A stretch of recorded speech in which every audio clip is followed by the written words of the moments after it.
Thank you so much for joining us for CBN NewsWatch. I'm Ephraim Graham. Straight ahead, America's Attorney General is in the hot seat defending his Justice Department. We'll show you why. Plus,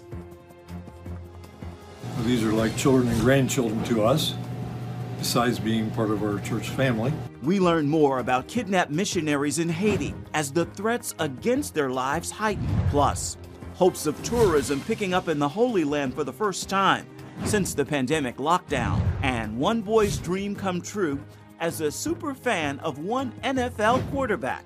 All those stories are next. This is CBN NewsWatch. And we begin this half hour with the Christian Aid Ministry Group calling for prayer for the 17 members of its group kidnapped in Haiti to be brought home safely following a bold threat by the gang leader accused of kidnapping them. One pastor affiliated with the group told Good Morning America he and his congregation are close with one of the families among those kidnapped. The father of the group was there to teach other church leaders in Haiti, and so basically it was just beginning. These are like children and grandchildren to us, besides being part of our church family. The gang boss says the hostages will be killed if his demands are not met. He also threatens Prime Minister Ariel Henry and the chief of Haiti's National Police while speaking in front of coffins holding several members of his gang who were recently killed. Authorities have said the 400 Nawazu gang is demanding $1 million for each of those kidnapped Saturday, though it isn't clear if that includes the 5 children among the 16 Americans and 1 Canadian who were taken, along with their Haitian driver, during a visit to an orphanage. Meanwhile, conditions worsening in Haiti. Demonstrators burned tires and blocked roads, protesting the economic collapse of the country amidst ongoing violence and other problems. The chief of police stepped down Thursday, and the demonstrators want the prime minister to do the same. Election integrity, the January 6 riots, and threats against school officials, all contentious topics related to the Justice Department. And under fire, Attorney General Merrick Garland answering tough questions in a congressional hearing. CBN senior Washington correspondent Jennifer Wishon is on the story. The Attorney General detailed his vision for the Justice Department before a House Oversight Committee, and right off the bat, controversy. Raise your right hand. Even before the Attorney General's swearing in, fireworks. Did we ever vote on that? That's a clever written statement, but a protocol is not a rule. Popping off over a failure to provide proper notice to play a video of a school board meeting. Obviously, you're going to censor us, which is sort of the conduct of the left today, it seems. This ahead of Attorney General Merrick Garland's opening statement, laying out his vision for the DOJ. On my first day in office, I spoke about 3 co-equal priorities that should guide the department's work: upholding the rule of law, keeping our country safe, and protecting civil rights. Those 3 priorities pitted against claims of election fraud, charges in the January 6 riot, and a country grappling with a debate over the public school system's role in social issues and COVID mandates. Not in a million years did we dream that one day we'd see the Justice Department treat American parents as domestic terrorists. The AG skewered over a Justice Department memo instructing the FBI to address threats against school officials. Is there legal precedent for the Department of Justice to investigate peaceful protests or parental involvement at public school meetings? We would never do that. We are only concerned about violence, threats of violence. After a national school board missive to President Biden said clashes and protests by parents over public schools may amount to domestic terrorism. What the White House told you to write the memo? No one in the White House spoke to me about the memo at all. Are these parents in Loudoun County and all these other school boards across the country domestic terrorists? And I think that is kind of the whole big issue here, and what's really getting Republicans in a lather. Also at issue, the 2020 election. There's no evidence that voter fraud impacted the outcome of the 2020 presidential election, true? That's correct. Garland reiterating the findings of multiple state audits across the country, proving claims of widespread voter fraud to be false. And in the midst of an ongoing Capitol riot probe, the AG outlining the DOJ's role ahead of a House vote on bringing contempt of Congress charges against Steve Bannon, over the former White House counselor's refusal to cooperate. We'll apply the facts and the law and make a decision consistent with the principles of prosecution. The AG also facing questions over the Texas law banning abortions in the state and the DOJ's repeated attempts to block it in federal appeals courts. The latest attempt now heading to the Supreme Court. Jennifer Wishon, CBN News. Jennifer, thank you. More clearance by the federal health agencies for COVID-19 vaccines booster shots. Those receiving Pfizer vaccinations months ago are already eligible. The Centers for Disease Control and Prevention on Thursday said specific Moderna and Johnson & Johnson recipients should qualify as well. The agency is also allowing the flexibility of mixing and matching that extra dose. There's new evidence the U.S. National Institutes of Health did sponsor the type of controversial research that could create dangerous viruses like COVID-19. It's not exactly proof about the origins of the pandemic, but it is raising some serious red flags nonetheless. Just the News reports both NIH Director Francis Collins and Dr. Anthony Fauci have also previously denied approving such grants for research through the EcoHealth Alliance and Wuhan Institute of Virology. But Richard Ebright, a lab director at Rutgers University's Waxman Institute of Microbiology, posted on Twitter he believes they have not been totally honest. He tweeted, "The NIH received the relevant documents in 2018 and reviewed the documents in 2020 and again in 2021. The NIH, specifically Collins, Fauci, and Tabak, lied to Congress, lied to the press, and lied to the public knowingly, willfully, brazenly." Now you can find this full story at cbnnews.com. Coming up, tourism in the Holy Land could be picking up soon for the first time since the pandemic lockdowns. We'll bring you the story.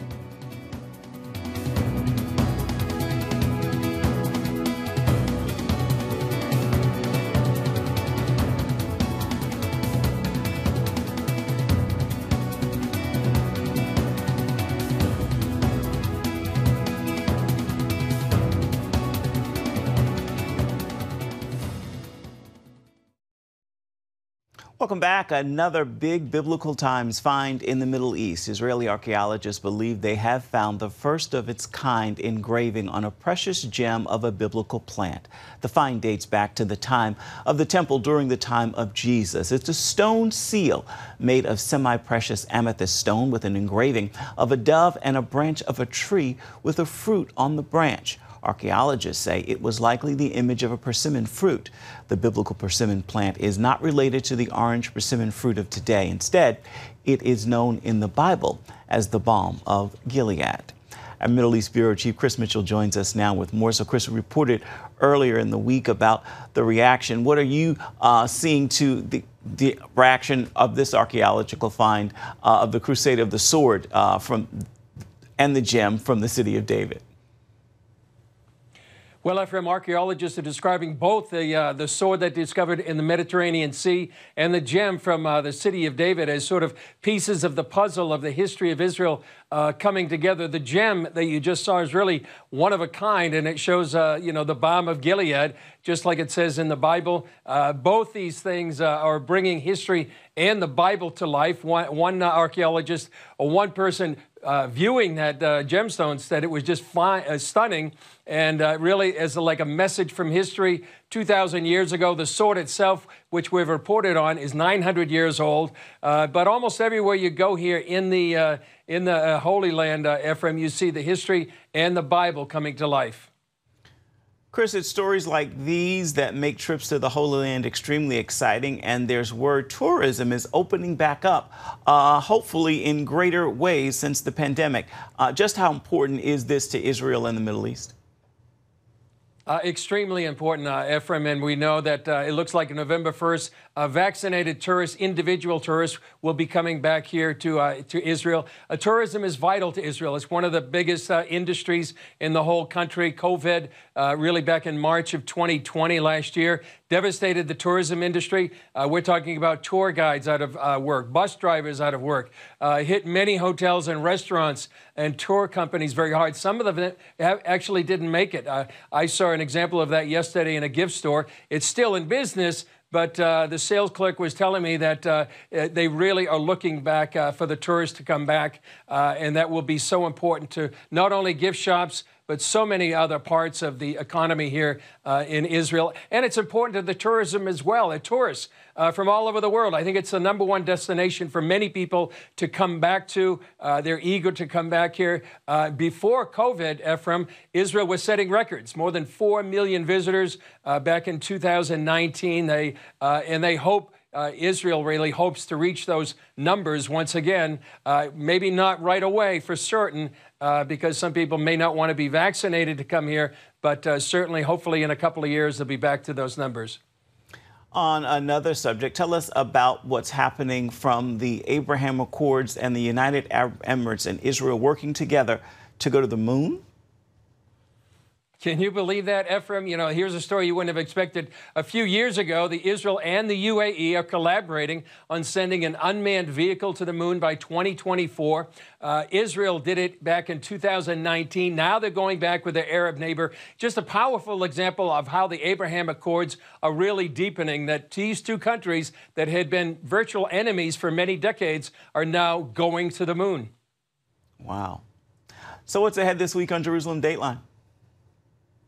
Well, first of all, Ephraim, we're going to have an update on what's happening in Lebanon, Israel's northern neighbor. It's basically a failed state right now, and we're going to examine some of the latest developments and how dangerous these developments are for Israel and the Middle East. Will Hezbollah take over the country? That's a valid question right now. We're also talking about drones. Are they the future of deliveries and part of the fourth industrial revolution? They had a sort of a revelation of what was going on right now here in Israel. Talking about Aliyah, the return of the Jewish people is up. And right now we're talking about that 900-year-old sword as well, all going to be in this week's Jerusalem Dateline. All right, looking forward to that. Want to remind you at home that you can see more from Middle East Bureau Chief Chris Mitchell and his entire team on Jerusalem Dateline. It airs at 8:30 Eastern Standard Time on the CBN News Channel. Of course, you can get it online or on the CBN News app. Still ahead, the heart behind one NFL quarterback and making the wishes of one of his biggest fans come true. We've got the touching story for you. Stay with us.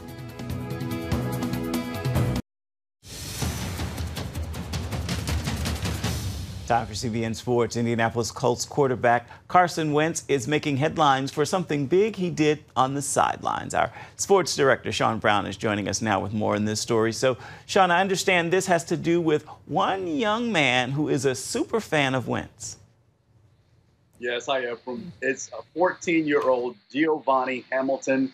You know, the Bible tells us in Matthew 5:14 that we are the light of the world. And for Carson Wentz, it doesn't matter if he's in Philadelphia or Indianapolis, he's going to shine bright for the Lord, providing hope to all of those around him. And so he took the opportunity to fly or bring out Giovanni, they call him Gio, from Philadelphia to Indianapolis to hang out with Carson, the team. Got a chance to hang out with Coach Frank Reich, talk on the Pat McAfee show, you know, toss the football around at Lucas Oil Stadium on the field with mascot Blue. And just hang out, and it's all because of his foundation, the AO1 Foundation, the Audience of One Foundation. And it's just fantastic to see that even though Carson is no longer in Philadelphia, he is still using his foundation to shine light and show hope to this young man, Giovanni, who he's been through a lot, man. Tell us more about Gio's story with his health and his relationship with Wentz's AO1 Foundation. He was diagnosed with a condition called Schwartz-Jampel syndrome, which is kind of like muscular dystrophy and dwarfism. And since the time he was 2, he's had roughly 20 surgeries or more. And through all of that, they still say that this young man has such a positive outlook on life, such a positive energy, a positive soul. And when asked about it, he said, you know what, life's too short to focus on negativity, man. And it's just a great reminder that, you know, everybody has a purpose. Everybody matters, regardless of circumstance. And so it's just a great story to say, you know, showing that, you know, Carson is like, hey, you know what? We are the light of the world. I'm going to show hope or give hope to the world and let you know that Jesus is still on the throne. He has a purpose for your life and you matter. And so just flying this young man out from Philly, and Philly fans are tough, as you know. But this day, Gio, kind of shelved his Philadelphia jersey and put on a Colts jersey just for that day because Philly fans are loyal. But it's just a joy to see that Carson was able to provide this opportunity experience for this young man. A bright start to the day for sure. What's coming up on Going the Distance this weekend? You know what, Ephraim, man, I've got some great stories coming up. One of the ones that stands out is I got a chance to hang out with a friend called John Register. His name, again, is John Register, who is a Paralympian, former Paralympian, who two-time Paralympian, and just talking about how he amputates fear and how he inspires the world from his story, being an amputee, training for the 1996 Olympics, and had an accident while training and had to have his leg amputated, and how the Lord showed him and provided him a whole new platform to share and, again, shine hope and serve as a spokesperson for those with disabilities. And so powerful, powerful story. I love John, such a positive spirit. And he's got a word for the world, man. So that's what's coming up on Going the Distance. Looking forward to that. Want to remind you at home that you can catch Sean Brown and Going the Distance this weekend on the CBN News Channel, Saturday at 6:30 and Sunday at 7:30, both in the evening, Eastern Standard Times. Coming up, the highly anticipated movie Dune opens up in theaters. We're going to take a look at what to expect, and we'll give you a movie guide review. We'll be right back.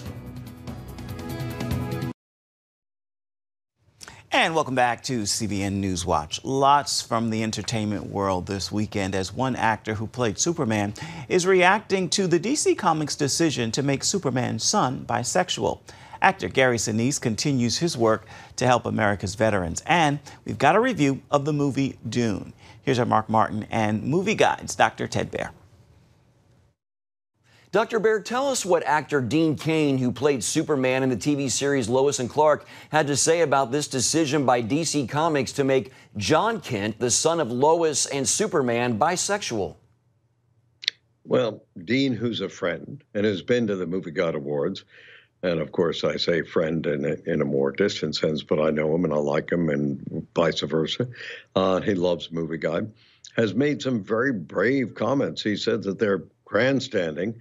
And, they're making, sort of the statement that Superman's going to be, completely woke and completely able to be bisexual, et cetera, which is absolutely absurd. So I'm glad that Dean said it and not me. Did I just say that?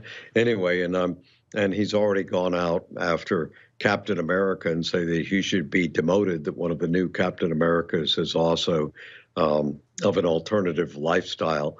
So Dean has been very brave about taking the position that we have flaws. Every country has flaws, but this is probably the greatest country there is, and we should emphasize the good, the true, and the beautiful and try to get better. And he says these comics are not doing that. They're taking us down the primrose path of being worse and focusing on the wrong subject. Now to Gary Sinise's new venture to help veterans with a very serious problem. Tell us about that. Well, I love Gary. Gary's a good man. We used to go to all of his events, and he'd do events every couple of months.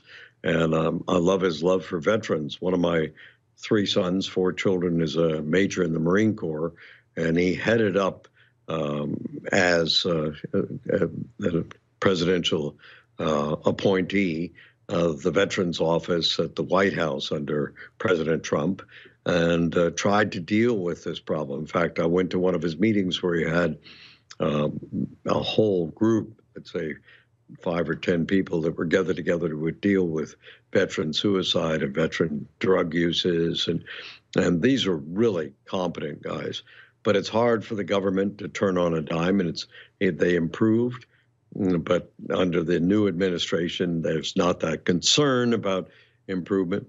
So I'm glad that Gary's doing exactly what we should do in a free market, if there's still a free market, and that's to be privatize the whole process. And I think he's working with a good group, and I'm proud of him. Finally, give us a review of the movie Dune. Okay, well, we screen almost 100% of the movies that open in 250, and I love Dune. Now, that said, Dune is not for little children. There's a lot of action adventure in it. Well, I was surprised because the action adventure, because it was produced by a good friend of mine, who's the head of production for Legendary Pictures, that he actually has taken our advice. He didn't put explicit sex scenes. There was only one or two moderate foul language. The violence, which is all throughout the book, and I loved the book when I was younger, is actually you never see the sword coming down or the person being cut up. So, but the action and the jeopardy is constant through the movie. Now, I've got to say that I've loved the book, and people who love the book love the movie. I think it's the first big, powerful movie. I think it's for, caution or extreme caution for adults. I don't think it's for everybody, or especially because we teach cognitive development theory. But Dune is a terrific movie. Now, people who've never read the book seem to struggle with some of the plot points. And so whether the director, Dennis, was able to do what Peter Jackson did with Lord of the Rings. I mean, that's what they were aiming for, is a new Lord of the Rings. And Peter cut out a lot of stuff to make it much simpler. And maybe they should have cut out more, but I think it moved fast. It was powerful. I think Oscar Isaac, there were a lot of the people in it who I know who've come to the Movie Guide Awards who are Christian. So I was impressed by the whole movie. All right, Dr. Ted Baer with MovieGuide.org. Thank you for your time, sir. Thank you.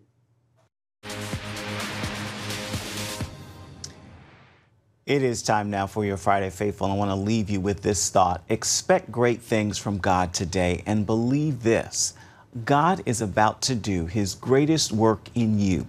Believe that word, and let this day be the start of God doing something new in your life. It will certainly make for a fabulous Friday, and it will be the start of a wonderful weekend. Well, that is going to do it for this edition of CBN News Watch. I want to thank you so much for watching. Also want to remind you before we go that you can find more of our news programs on the CBN News Channel. You can also find them online at cbnnews.com. You can find them in both places at any time. We'd love to know what you think about the stories you've seen here today. You can email us. The address is right there at the bottom of your screen, newswatch@cbn.com. You can also reach out and touch us on Facebook, Twitter, and Instagram. We certainly would love to hear from you. Look forward to seeing you right back here, same time, come Monday. Bye-bye, everybody.